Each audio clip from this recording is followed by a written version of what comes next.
거예요? 하나님 말씀을 지킴으로. 하나님 말씀을 순종하면 되게 돼 있어요, 다. 근데 거기서 어긋나니까 다 문제가 되는 거예요. 복잡해지기 시작하는 겁니다. 아무것도 아닌 것인 것 같지만은 그게 얼마나 위험한 것이었고 인류를 패망하게 만드는 것이었다는 걸 우리는 성경을 통해서 발견하게 됩니다. 그리고 결국 쫓겨났잖아요. 그리고 오늘 우리가 이렇게 살고 있잖아요. 왜 이렇게 사는 게 힘든지 모르겠어요. 왜 이렇게 병자도 많은지 모르겠어요. 왜 이렇게 아픈 사람도 많은지 모르겠고, 왜 병원에 가면 이렇게 중환자에 사람들이 고통스럽게 죽어가는 사람들이 많은지 모르겠고, 저도 신방 가고 여기 다니보면요, 이곳저곳 다 어려운 사람이에요. 다 힘든 사람. 다 죽겠다가 웃어요.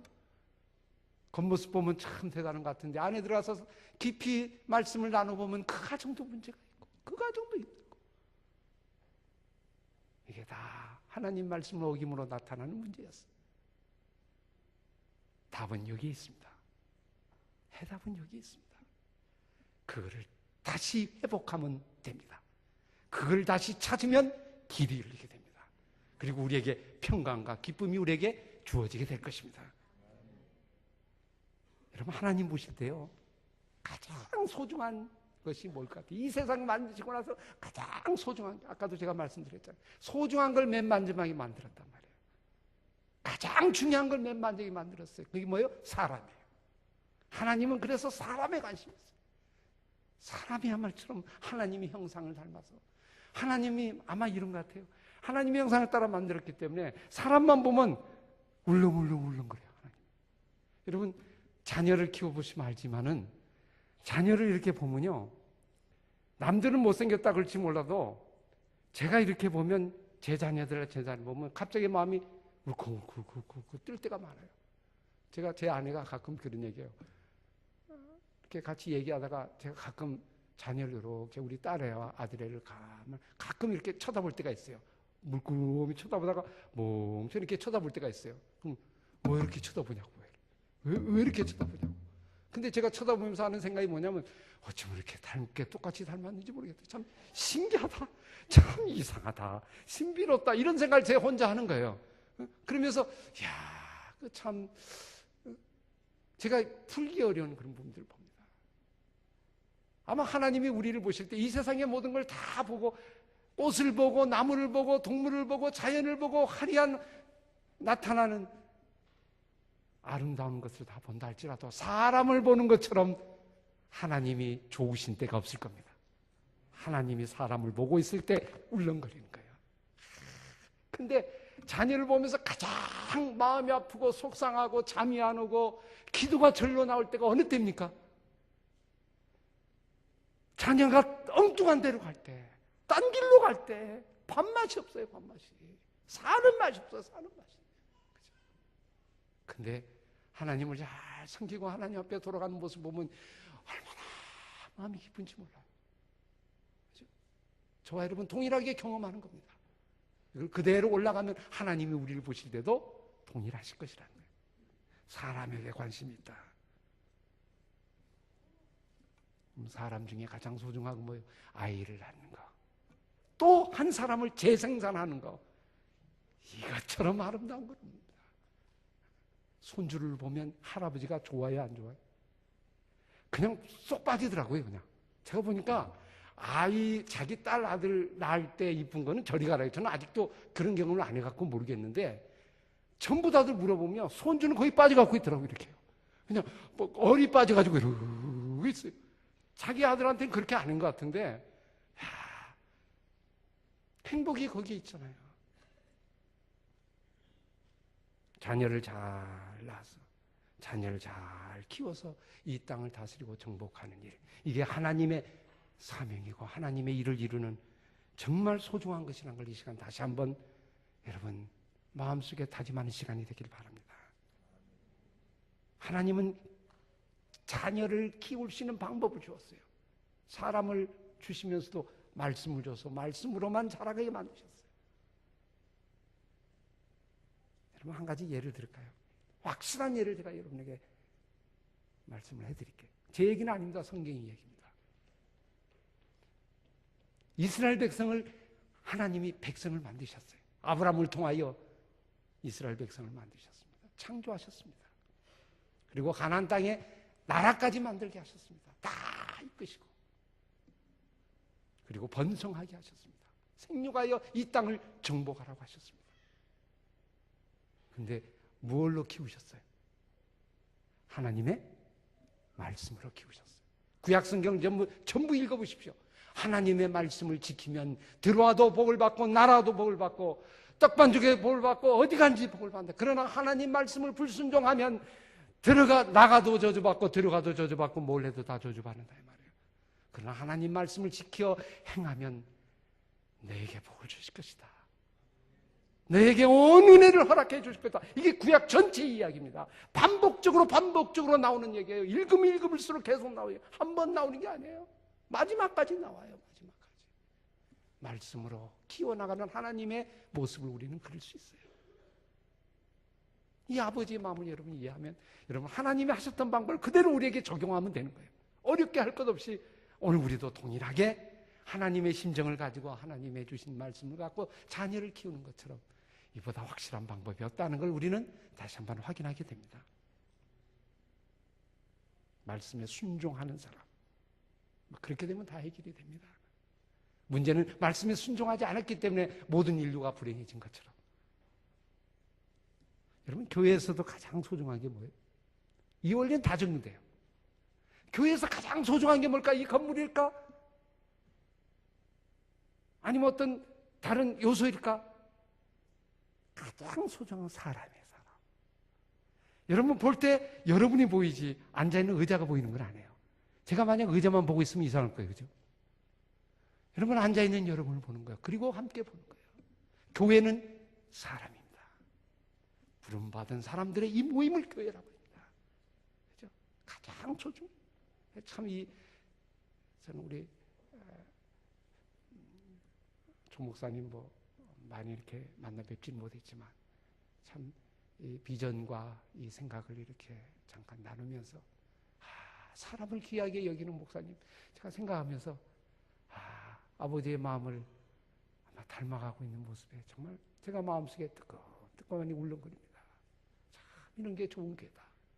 그죠? 가장 좋은 교회가 무슨 교회인지 아세요? 사람에 관심 있는 교회.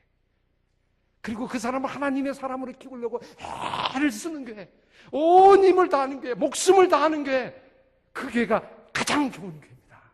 하나님이 좋아하시는 교회입니다. 그리고 그 교회를 통하여 하나님은 뜻을 이루실 것을 분명히 믿습니다.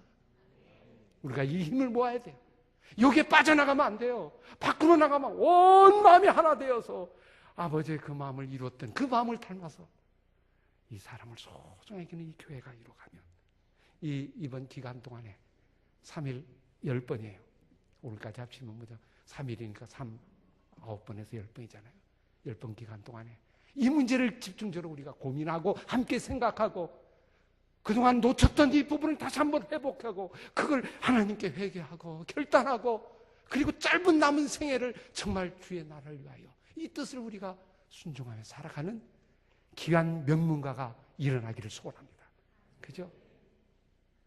그리고 이 부흥의 불길이 이 전주 지역을 불타오르게 하여 한국의 부흥을 이끄는 위대한 역사가 이곳에 일어날 수 있기를 간절히 기도합니다. 충분히 가능합니다. 왜요? 크기와 작기하고 상관이 없어요. 그 마음을 품은 자, 그 마음을 함께하는 사람, 그 사람에게 하나님은 관심이 있기 때문에 그리고 그 하나님이 그 사람에게 모든 걸 주기를 원하고 계시기 때문에 그게 하나님의 창조의 원리이기 때문에 그렇다는 거예요. 그리고 그 사람으로 다른 사람을 전도하고 다른 사람을 제자 삼아서 땅 끝까지 이르러 선교하고 전도하는 일이 이 교회의 사명이라고 하는 겁니다. 어느 날 폭탄이 터져갖고 화산재가 터져서 교회가 박살이 나서요. 다음 주에 딱 창대교에 올라가니까 화산재가 다 날려갖고 다 없어져 버렸어요. 그냥 텅 터져버렸어요. 그럼에도 불구하고 거기에 잿더미에 여기에 모인 우리 창덕교회 우리 성도 여러분이 거기에 모여서 아무것도 없는 재 속에서 모여서 하나님께 예배하는 그 아름다운 모습의 교회, 여기 하나님이 원하시는 교회입니다. 그 사람들의 모임, 그 소중함을 생각하는 교회, 그는 어디를 가도 교회가 될 것이고, 시장에 가도 교회가 될 것이고, 나가도 교회가 될 것이고, 해외에 나가도 교회가 될 것이고, 이름을 통하여 그 사람은 하나님의 뜻이 이루어질 겁니다. 가정에 적용해 볼까요? 동일해요. 사람이 가장 해야 할 일 아까 말씀드렸잖아요. 자녀를 낳아서, 자녀를 제자 삼아서 가정을 이루는 일입니다. 그리고 출가시키는 일입니다. 그리고 손주를 보는 일입니다. 그리고 계속해서 키워나가는 일. 이보다 행복한 일이 없어요. 엊그저께 명절이 됐잖아요. 가족끼리 모여서 같이 잠깐 시간을 보내고 음식을 나누고 담소를 나누는 시간, 참 아름다운 시간이에요. 가장 불행하고 가슴이 답답한 사람은 갈 데가 없는 사람이에요. 가족이 없는 사람이에요. 아무리 많이 가진들 뭐합니까? 아무리 있은들 뭐합니까? 나눌 사람이 없는데요. 함께 할 사람이 없는데요.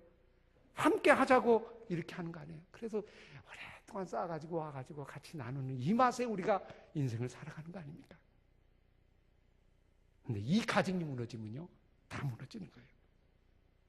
나라가 멸망하는 거예요. 역사에서 사라질 수도 있는 겁니다. 이렇게 생각하면 우리 교회가 이 사명을 정말 감당하고 소중하게 생각하는 그런 모습입니다. 아마 예수님도 동일했던 것 같아요. 예수님도 동일하게 이 원리를 그대로 적용한 것 같아요. 내가 이 땅에 와서 33년 동안 사는데 30년간 준비하시면서 3년 동안 뭘 하셨을까? 짧은 생애예요. 눈 깜빡하면 3년 지나가는 시간이에요. 근데 예수님은 뭘 하신지 아세요? 관심이 누구에게 있어요? 사람에게 있었어요. 오직 사람밖에 없었어요. 예수님은 뭐 어떤 집을 지려고 노력했거나 땅을 살려고 노력했거나 어떤 다른 일을 하거나 업적을 이루거나 명예를 이루거나 그런 거 하려고 하지 않았어요. 오직 사람. 거기에 선택된 12제자의 자기의 온 인생을 올인했어요. 비록 끝까지 자기를 따르지 못하고 배반하고 간다 할지라도 알고 있었음에도 불구하고 언젠가는 그들이 돌아올 줄로 믿고 그에게 생명을 던진 거예요. 그죠? 알고 계셨어요. 도망갈 줄 알고 계셨어요. 그럼에도 불구하고 끝까지 그들을 사랑하고 그에게 모든 생애를 던지셨어요. 왜? 기도로 키운 자녀는 망하지 않기 때문에, 말씀으로 키운 자녀는 결코 망하는 법이 없기 때문에, 그걸 알기 때문에 씨를 심으면 언젠가는 이루어질 줄로 믿고 자기의 생각을 던져서 결국 그 결과가 오늘 우리에게까지 복음이 오게 된 거 아닙니까? 이 복음이 열방에 나가게 된 거 아니에요? 그 예수님의 꿈이 이루어진 거 아닙니까? 예수님 시대는 이루어지지 않았다 할지라도 그 다음 세대에 이것이 이루어진 거예요. 여러분, 우리 성경을 보면서 이런 그림을 자꾸 그리잖아요. 그거 보면서 그 꿈을 꾸잖아요. 가슴이 울렁거리고, 그래 맞아, 나도 이렇게 살아야 돼. 3년에 남은 생애가 있다면 나도 이렇게 살아갈 거야. 이렇게 하면서 결단하는 우리 온 그리스도인이 되고 우리 성도 여러분이 되기를 간절히 바랍니다. 여러분, 3년 기간 주어지면 뭐 할 거예요? 내 인생 3년 주어진다고 하면 뭐 할 거예요? 앞이 막막할 거예요. 살려달라고 3년 동안 해가지고 죽으면 아무것도 아니잖아요. 어차피 죽을 건데. 그렇다고 하면 3년을 진짜 소명을 가지고 내 남은 재산과 내 남은 가지고 있는 모든 걸 다 올인해서 하나님의 사랑과 하나님의 사람을 키워내는 일에 투자하는 것처럼 아름다운 일은 없습니다. 그것처럼 영원한 일은 없다고 하는 거예요. 특히 그 사람을 불러요. 하나님의 말씀으로 키우는 일이에요. 세상의 어떤 교육의 부분이 아니고. 그래서 요즘에 저출산 문제 있잖아요. 사실 생각하면 간단해요. 경제적인 문제 때문에 그렇다. 공부시키기 어려워서 그렇다. 그런 얘기 안 해요. 사교육비가 많아서 그렇다는 거 아닙니까? 근데요, 한마디로 딱 말하면 경제적인 문제도 교육이 해결되면 경제적인 문제 해결되죠. 그렇죠? 교육을 누가 시켜준다고 해보세요. 그러면 별 걱정 없어요. 나을 거야 아마. 그죠? 몇 사람 충분히 나을 거예요. 근데 이놈은 교육 때문에 문제가 되거든요. 이 문제만 해결하면 어쩌면 이 문제는 자연적으로 해결될 것입니다. 교회가 이걸 대안을 제시했으면 좋겠어요. 우리 그리스도인이 이걸 대안을 제시하고 우리가 먼저 모델로, 모범으로 앞장서서 이 일을 함께 해나간다 하면 이 나라는 소망이 있을 겁니다. 오히려 더 그리스도인에게 소망을 둘 수 있는 오히려 기회가 될 수도 있다고 하는 겁니다. 오늘 저와 여러분 이렇게 참 3일 동안 특히 자녀 교육 문제, 다음 세대 교회.